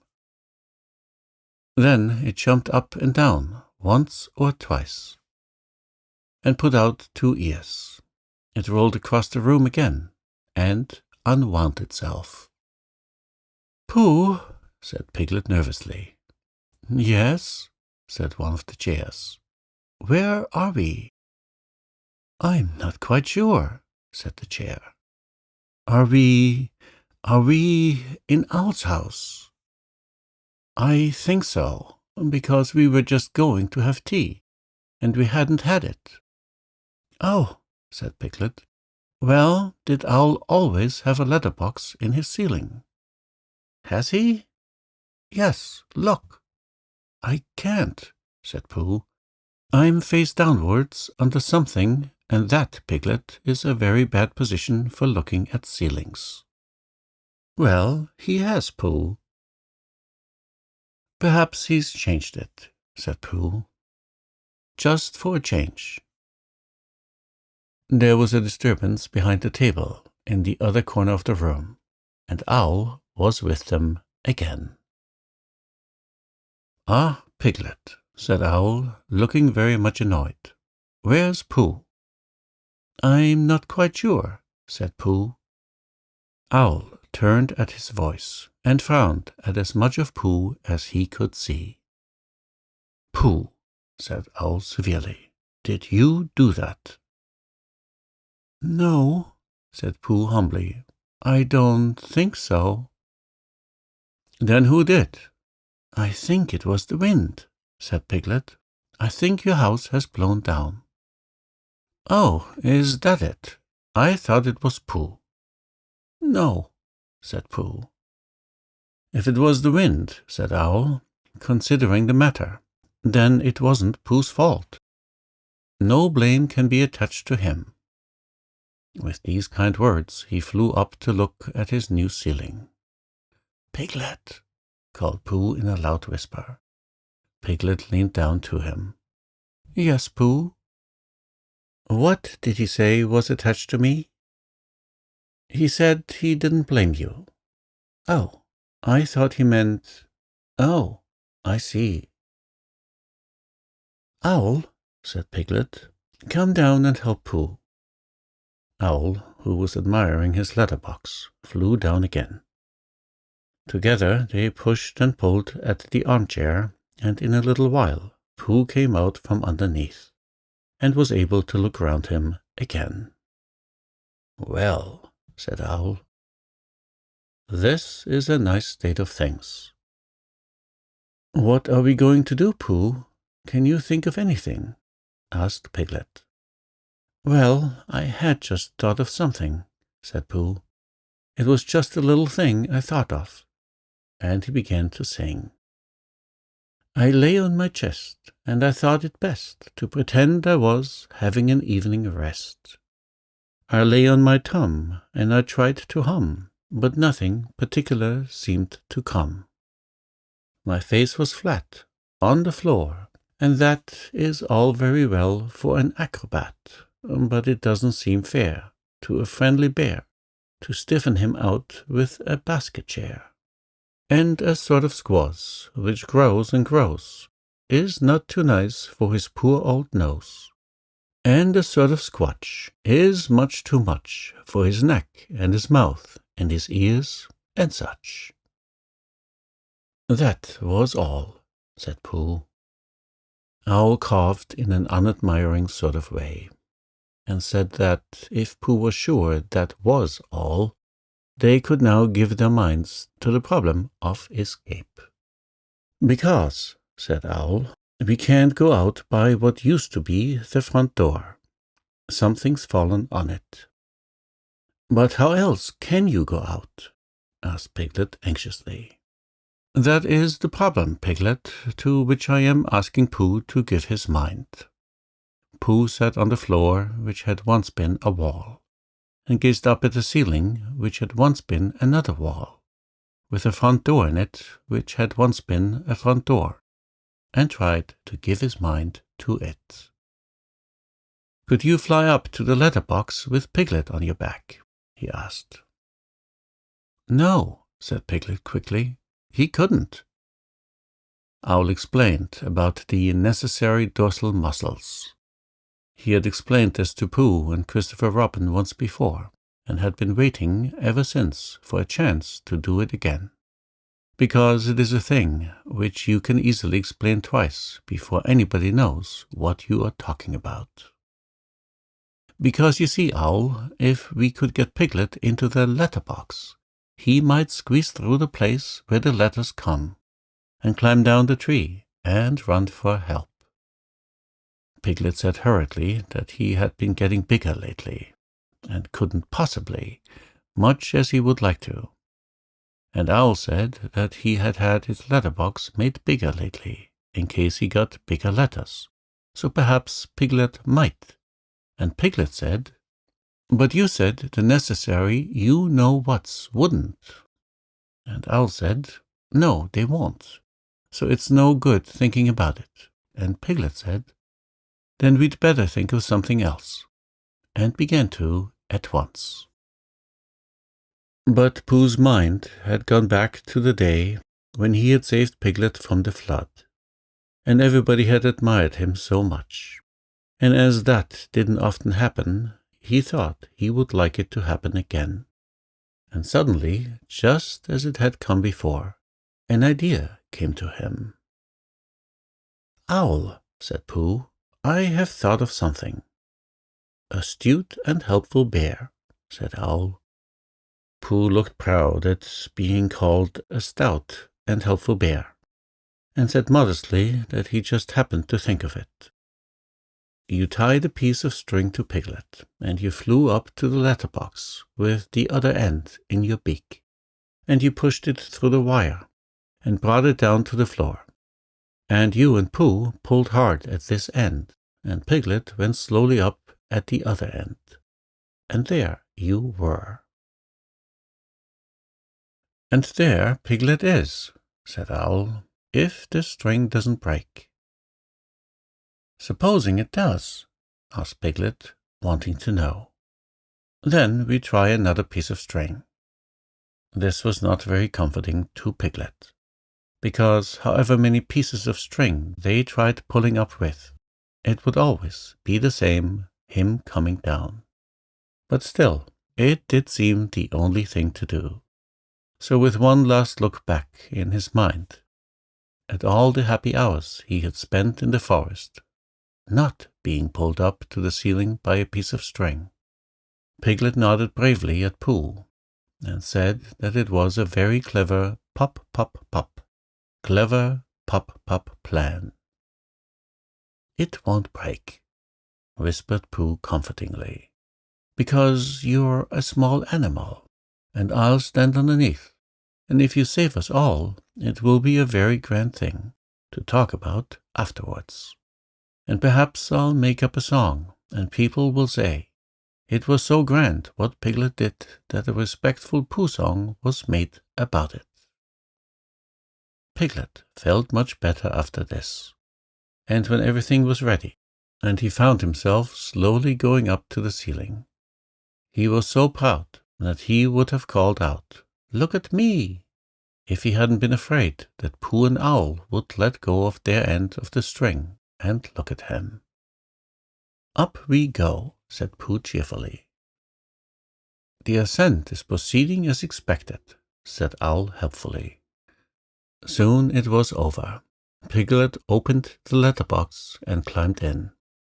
Then, having untied himself, he began to squeeze into the slit, through which, in the old days, when front doors were front doors, many an unexpected letter that WOL had written to himself had come slipping. He squeezed and squoze, and then, with one last squeeze, he was out. Happy and excited, he turned round to squeak a last message to the prisoners. "It's all right," he called through the letterbox. "Your tree is blown right over, Owl, and there's a branch across the door, but Christopher Robin and I can move it, and we'll bring a rope for Pooh. And I'll go and tell him now, and I can climb down quite easily. I mean, it's dangerous, but I can do it all right. And Christopher Robin and I will be back in about half an hour. Goodbye, Pooh." And without waiting to hear Pooh's answering, "Goodbye, and thank you, Piglet," he was off. "Half an hour," said Owl, settling himself comfortably. "That will just give me time to finish that story I was telling you about my Uncle Robert, a portrait of whom you see underneath you. Now, let me see, where was I? Oh, yes, it was on such a blusterous day as this that my Uncle Robert—" Pooh closed his eyes.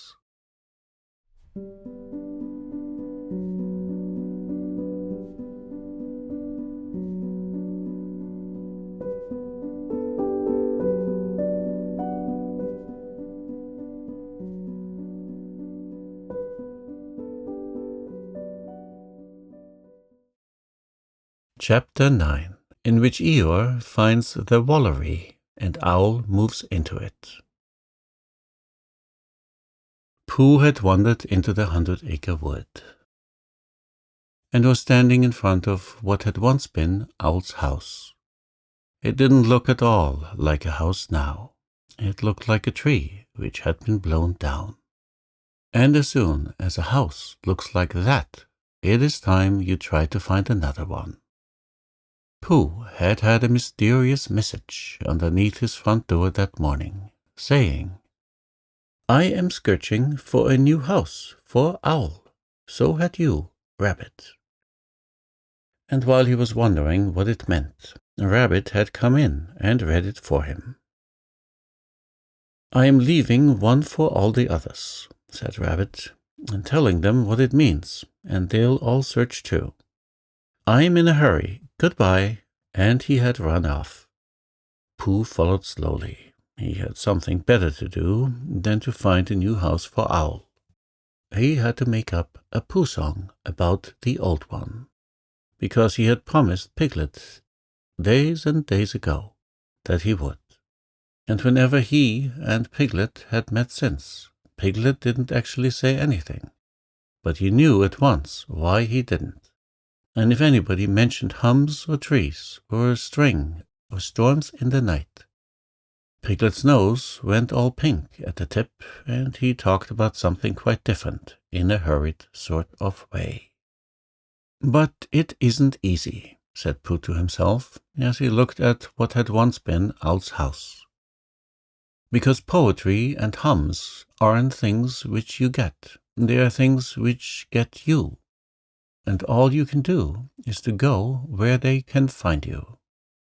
He waited hopefully. "Well," said Pooh, after a long wait, "I shall begin, 'Here lies a tree,' because it does, and then I'll see what happens." This is what happened. Here lies a tree which Owl, a bird, was fond of when it stood on end, and Owl was talking to a friend, called me, in case you hadn't heard, when something, occurred. For lo, the wind was blusterous and flattened out his favorite tree, and things looked bad for him and we. Looked bad, I mean, for he and us. I've never known them was. Then Piglet thought a thing. "Courage," he said, "there's always hope. I want a thinnish piece of rope, or if there isn't any, bring a thickish piece of string." So to the letterbox he rose, while Pooh and Owl said "oh" and hum. And where the letters always come, called letters only, Piglet squoze his head and then his toes. "Oh, gallant Piglet, Piglet, ho! Did Piglet tremble? Did he blinch? No, no, he struggled inch by inch, through letters only, as I know, because I saw him go. He ran, and then he stood, and shouted, 'Help for Owl, a bird, and Pooh, a bear,' until he heard the others coming through the wood, as quickly as they could. 'Help, help, and rescue,' Piglet cried, and showed the others where to go. 'Sing ho, for Piglet, Piglet, ho!' And soon the door was opened wide, and we were both outside. Sing ho, for Piglet, ho, ho. So there it is, said Pooh, when he had sung this to himself 3 times. It's come different from what I thought it would, but it's come. Now I must go and sing it to Piglet. I am searching for a new house for Owl, so had you, Rabbit. What's all this? Said Eeyore. Rabbit explained.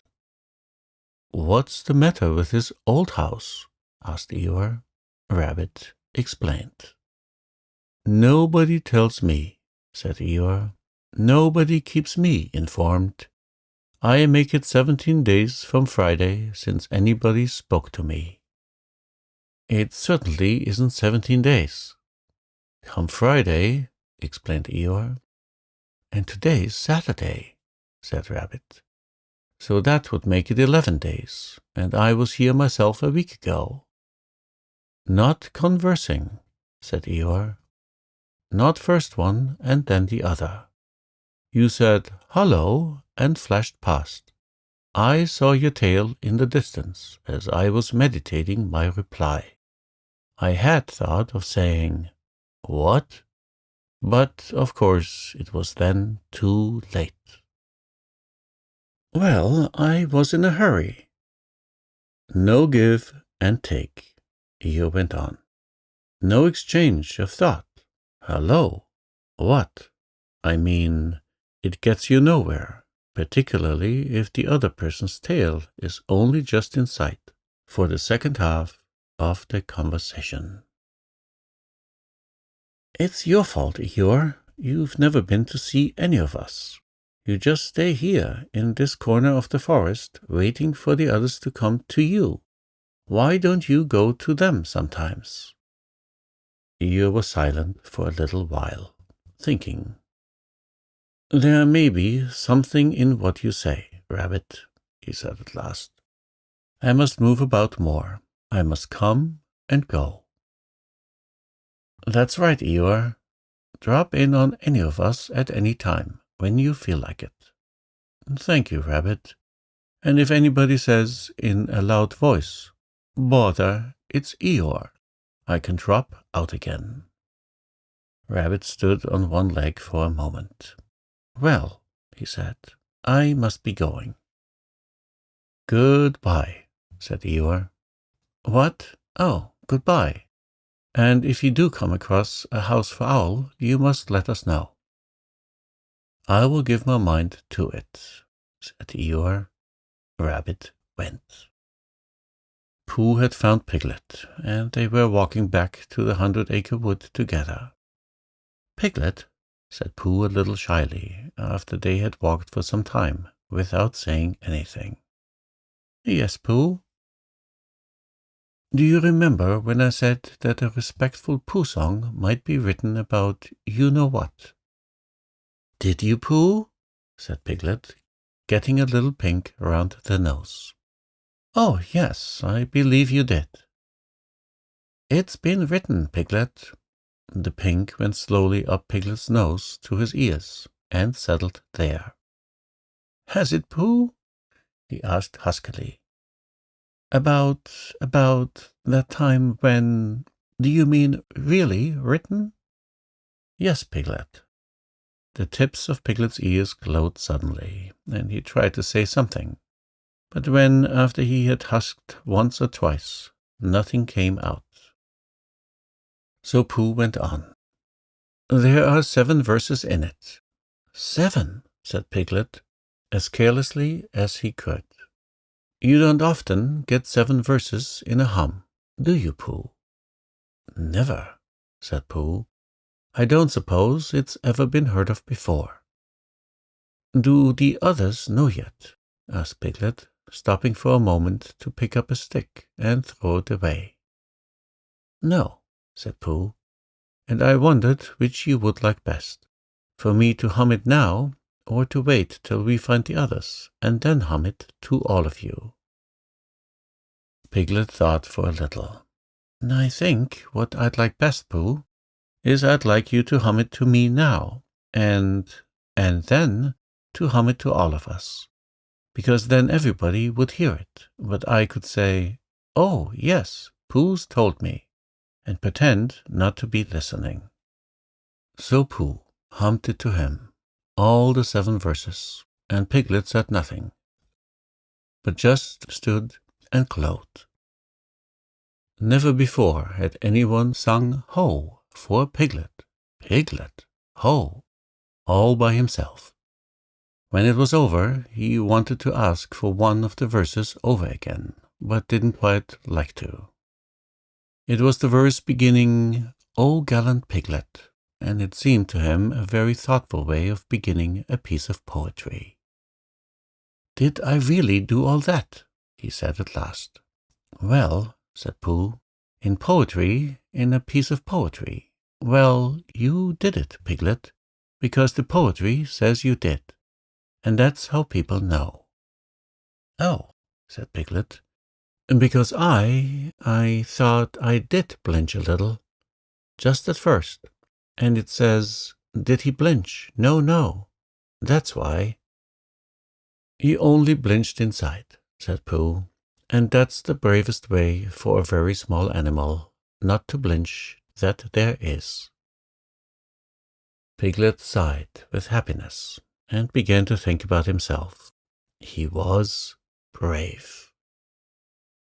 When they got to Owl's old house, they found everybody else there except Eeyore. Christopher Robin was telling them what to do, and Rabbit was telling them again directly afterwards, in case they hadn't heard. And then they were all doing it. They had got a rope and were pulling Owl's chairs and pictures and things out of his old house, so as to be ready to put them into his new one. Kanga was down below, tying the things on, and calling out to Owl, You won't want this dirty old dishcloth any more, will you? And what about this carpet? It's all in holes.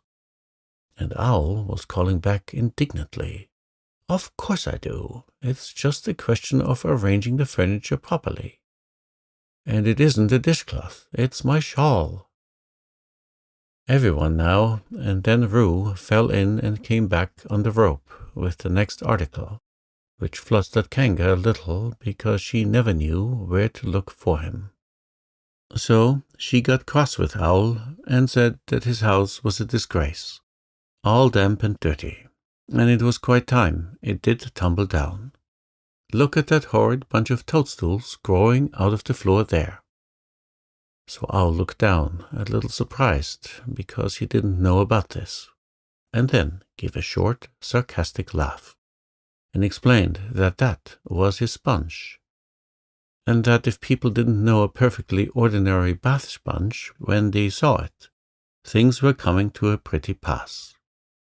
"Well," said Kanga, and Roo fell in quickly, crying, "I must see Owl's sponge. Oh, there it is. Oh, Owl, Owl, it isn't a sponge. It's a spudge. Do you know what a spudge is, Owl? It's when your sponge gets all—" And Kanga said, "Roo, dear," very quickly, because that's not the way to talk to anybody who can spell Tuesday. But they were all quite happy when Pooh and Piglet came along, and they stopped working in order to have a little rest and listen to Pooh's new song. So then they all told Pooh how good it was, and Piglet said carelessly, "It is good, isn't it? I mean, as a song." "And what about the new house?" asked Pooh. "Have you found it, Owl?" "He's found a name for it," said Christopher Robin, lazily nibbling at a piece of grass. "So now all he wants is the house." "I am calling it this," said Owl importantly. And he showed them what he had been making. It was a square piece of board with the name of the house painted on it. The Wallery. It was at this exciting moment that something came through the trees and bumped into Owl. The board fell to the ground, and Piglet and Roo bent over it eagerly. "Oh, it's you," said Owl crossly. "Hello, Eeyore," said Rabbit. "There you are. Where have you been?" Eeyore took no notice of them. "Good morning, Christopher Robin," he said, brushing away Roo and Piglet, and sitting down on the Wallery. "Are we alone?" "Yes," said Christopher Robin, smiling to himself. "I have been told the news has worked through to my corner of the forest, the damp bit down on the right which nobody wants, that a certain person is looking for a house. I have found one for him." "Ah, well done," said Rabbit kindly. Eeyore looked round slowly at him, and then turned back to Christopher Robin. "We have been joined by something," he said in a loud whisper. "But no matter, we can leave it behind. If you will come with me, Christopher Robin, I will show you the house." Christopher Robin jumped up. "Come on, Pooh," he said. "Come on, Tigger," cried Roo. "Shall we go, Owl?" said Rabbit. "Wait a moment," said Owl, picking up his notice board, which had just come into sight again. Eeyore waved them back. "Christopher Robin and I are going for a short walk," he said. "Not a jostle. If he likes to bring Pooh and Piglet with him, I shall be glad of their company. But one must be able to breathe." "That's all right," said Rabbit. "Rather glad to be left in charge of something. We'll go on getting the things out. Now then, Tigger, where's that rope?" "What's the matter, Owl?" Owl, who had just discovered that his new address was the Smudge, coughed at Eeyore sternly, but said nothing, and Eeyore, with most of the Wallery behind him, marched off with his friends. So, in a little while, they came to the house which Eeyore had found, and for some minutes before they came to it, Piglet was nudging Pooh, and Pooh was nudging Piglet, and they were saying, "It is," and "It can't be," and "It is, really," to each other. And when they got there, it really was. "There," said Eeyore proudly, stopping them outside Piglet's house, "and the name on it, and everything. "Oh," cried Christopher Robin, wondering whether to laugh or what. "Just a house for Owl. Don't you think so, little Piglet?" And then Piglet did a noble thing, and he did it in a sort of dream, while he was thinking of all the wonderful words Pooh had hummed about him. "Yes, it's just a house for Owl," he said grandly, "and I hope he'll be very happy in it." And then he gulped twice, because he had been very happy in it himself. "What do you think, Christopher Robin?" asked Eeyore a little anxiously, feeling that something wasn't quite right. Christopher Robin had a question to ask first, and he was wondering how to ask it. "Well," he said at last, "it's a very nice house, and if your own house is blown down, you must go somewhere else, mustn't you, Piglet?" "What would you do if your house was blown down?" Before Piglet could think, Pooh answered for him. "He'd come and live with me," said Pooh. "Wouldn't you, Piglet?"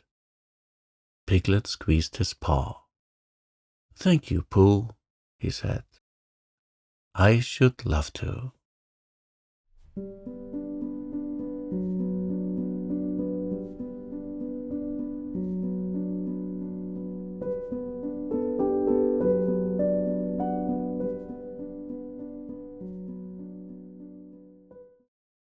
Chapter 10, in which Christopher Robin and Pooh come to an enchanted place, and we leave them there.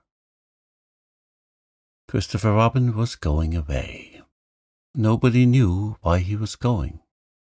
Nobody knew where he was going. Indeed, nobody even knew why he knew that Christopher Robin was going away. But somehow or other, everybody in the forest felt that it was happening at last. Even smallest of all, a friend and relation of Rabbit's, who thought he had once seen Christopher Robin's foot, but couldn't be quite sure, because perhaps it was something else. Even S of A told himself that things were going to be different. And late and early, two other friends and relations said, "Well, early," and "Well, late," to each other in such a hopeless sort of way that it really didn't seem any good waiting for the answer. One day, when he felt that he couldn't wait any longer, Rabbit brained out a notice, and this is what it said. "Notice a meeting of everybody will meet at the house at Pooh Corner to pass a resolution by order keep to the left. Signed, Rabbit." He had to write this out 2 or 3 times before he could get this resolution to look like what he thought it was going to when he began to spell it. But when at last it was finished, he took it round to everybody and read it out to them, and they all said they would come. "Well," said Eeyore that afternoon, when he saw them all walking up to his house, "this is a surprise. Am I asked too?" "Don't mind Eeyore," whispered Rabbit to Pooh. "I told him all about it this morning." Everybody said, "How do you do?" to Eeyore, and Eeyore said that he didn't, not to notice, and then they sat down. And as soon as they were all sitting down, Rabbit stood up again. "We all know why we're here," he said, "but I have asked my friend Eeyore." "That's me," said Eeyore. "Grand. I have asked him to propose a resolution." And he sat down again. "Now then, Eeyore," he said. "Don't bustle me," said Eeyore, getting up slowly. "Don't now then me." He took a piece of paper from behind his ear and unfolded it. "Nobody knows anything about this," he went on. "This is a surprise."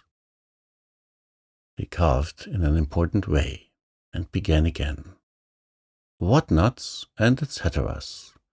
Before I begin, or perhaps I should say, before I end, I have a piece of poetry to read to you. Hitherto, hitherto. A long word, meaning, well, you see what it means directly. Hitherto, as I was saying, all the poetry in the forest has been written by Pooh, a bear with a pleasing manner, but a positively startling lack of brain. The poem which I am now to read to you was written by Eeyore, or myself, in a quiet moment. If somebody will take Roo's bullseye away from him and wake up Owl, we shall all be able to enjoy it. I call it Poem. This was it. Christopher Robin is going. At least I think he is. Where? Nobody knows. But he is going. I mean, he goes. To rhyme with knows. Do we care? To rhyme with where. We do. Very much. I haven't got a rhyme for that is in the second line yet. Bother. Now I haven't got a rhyme for bother. Bother. Those two brothers will have to rhyme with each other. Bother. The fact is, this is more difficult than I thought. I ought, very good indeed, I ought to begin again, but it is easier to stop. Christopher Robin, goodbye.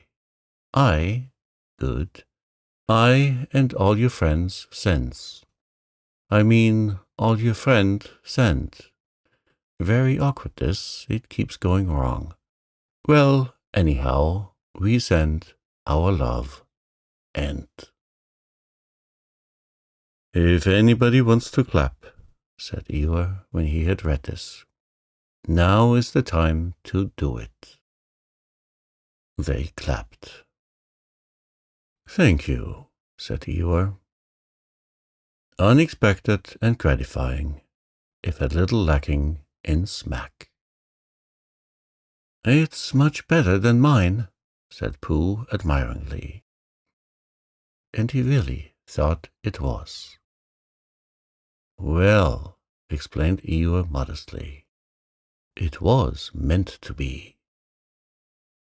This resolution, said Rabbit, is that we all sign it and take it to Christopher Robin. So it was signed, Pooh Piglet, W-O-L, E-O-R, Rabbit Kanga, Blot Smudge, and they all went off to Christopher Robin's house with it. Hello, everybody, said Christopher Robin. Hello, Pooh. They all said, hello, and felt awkward and unhappy suddenly, because it was a sort of goodbye they were saying, and they didn't want to think about it. So they stood around and waited for somebody else to speak. And they nudged each other and said, go on. And gradually Eeyore was nudged to the front, and the others crowded behind him. What is it, Eeyore? asked Christopher Robin. Eeyore swished his tail from side to side, so as to encourage himself, and began. Christopher Robin, he said, we've come to say, to give you, it's called, written by, but we've all, because we've heard, I mean, we all know. Well, you see, it's, you, well, that, to put it as shortly as possible, is what it is.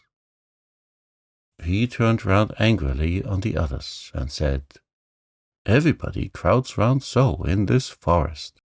There's no space.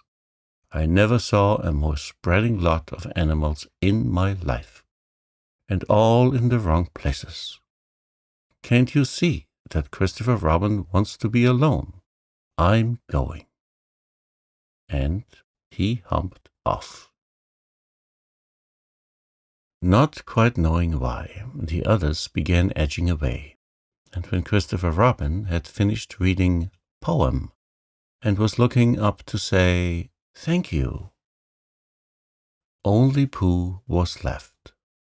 "It's a comforting sort of thing to have," said Christopher Robin, folding up the paper and putting it in his pocket.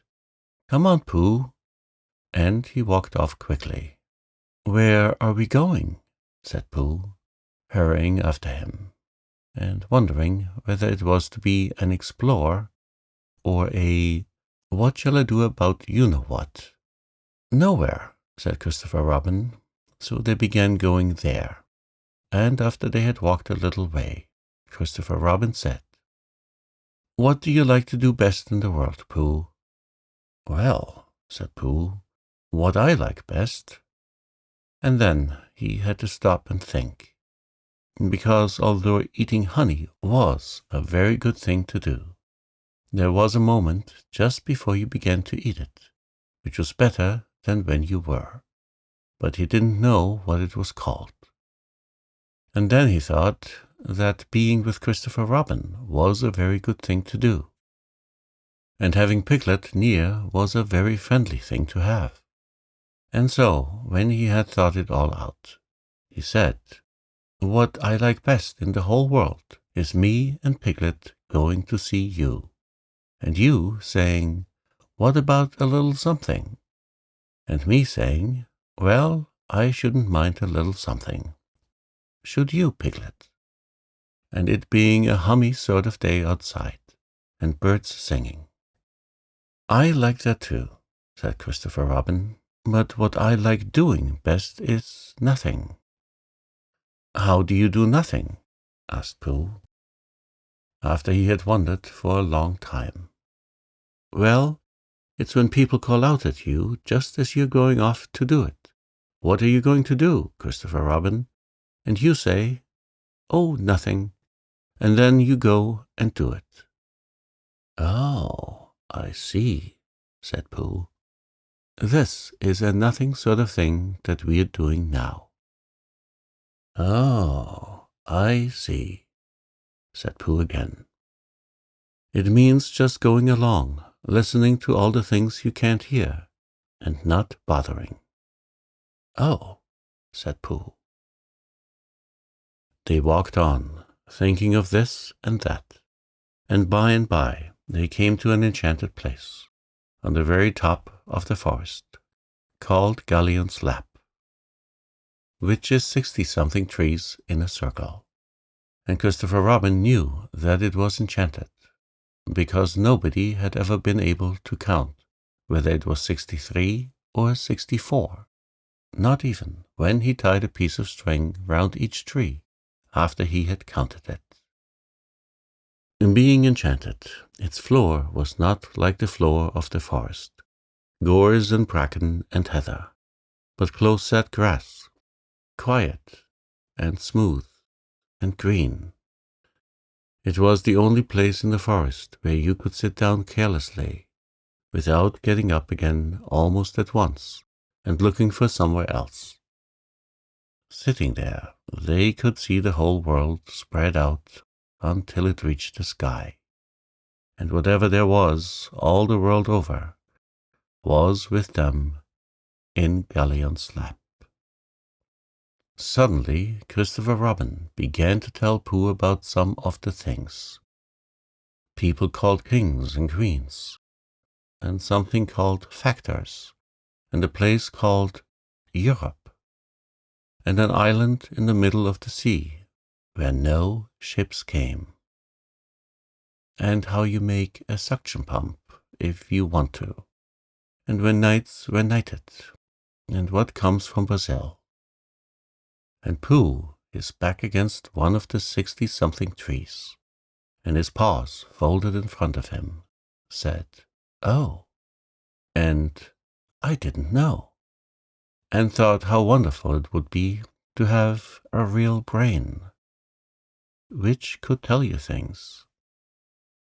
And by, Christopher Robin came to an end of the things, and was silent. and he sat there looking out over the world and wishing it wouldn't stop. But Pooh was thinking too, and he said suddenly to Christopher Robin, "Is it a very grand thing to be an afternoon, what you said?" What?" said Christopher Robin lazily, as he listened to something else. "On a horse," explained Pooh. "A knight?" "Oh, was that it?" said Pooh. "I thought it was a... Is it as grand as a king and factors, and all the other things he said?" "Well, it's not as grand as a king," said Christopher Robin. And then, as Pooh seemed disappointed, he added quickly, "But it's grander than factors." "Could a bear be one?" "Of course he could," said Christopher Robin. "I'll make you one." And he took a stick and touched Pooh on the shoulder, and said, "Rise, Sir Pooh the Bear, most faithful of all my knights." So Pooh rose and sat down and said, "Thank you," which is the proper thing to say when you have been made a knight. And he went into a dream again, in which he and Sir Pomp and Sir Basil and Factors lived together with a horse, and were faithful knights, all except Factors, who looked after the horse, to good King Christopher Robin. And every now and then he shook his head and said to himself, "I'm not getting it right." Then he began to think of all the things Christopher Robin would want to tell him when he came back from wherever he was going to, and how muddling it would be for a bear of very little brain to try and get them right in his mind. "So perhaps," he said sadly to himself, "Christopher Robin won't tell me any more." And he wondered if being a faithful knight meant that you just went on being faithful, without being told things. Then suddenly again, Christopher Robin, who was still looking at the world, with his chin in his hands, called out, "Pooh!" "Yes," said Pooh. When Pooh!" "Yes, Christopher Robin. I'm not going to do nothing any more." "Never again?" "Well, not so much. They don't let you." Pooh waited for him to go on, but he was silent again. "Yes, Christopher Robin," said Pooh helpfully. "Pooh, when when I'm not doing nothing, will you come up here sometimes?" "Just me?" "Yes, Pooh." "Will you be here too?" "Yes, Pooh, I will be, really. I promise I will be, Pooh." "That's good," said Pooh. "Pooh, promise you won't forget about me, ever, not even when I'm 100. Pooh thought for a little. "How old shall I be then?" 99. Pooh nodded. "I promise," he said, still with his eyes on the world. Christopher Robin put out a hand and felt for Pooh's paw. "Pooh," said Christopher Robin earnestly, if I'm not quite—" He stopped and tried again. "Pooh, whatever happens, you will understand, won't you?" "Understand what?" "Oh, nothing." He laughed and jumped to his feet. "Come on." "Where?" said Pooh. "Anywhere," said Christopher Robin. So they went off together. But wherever they go, and whatever happens to them on the way, in that enchanted place on the top of the forest, a little boy and his bear will always be playing.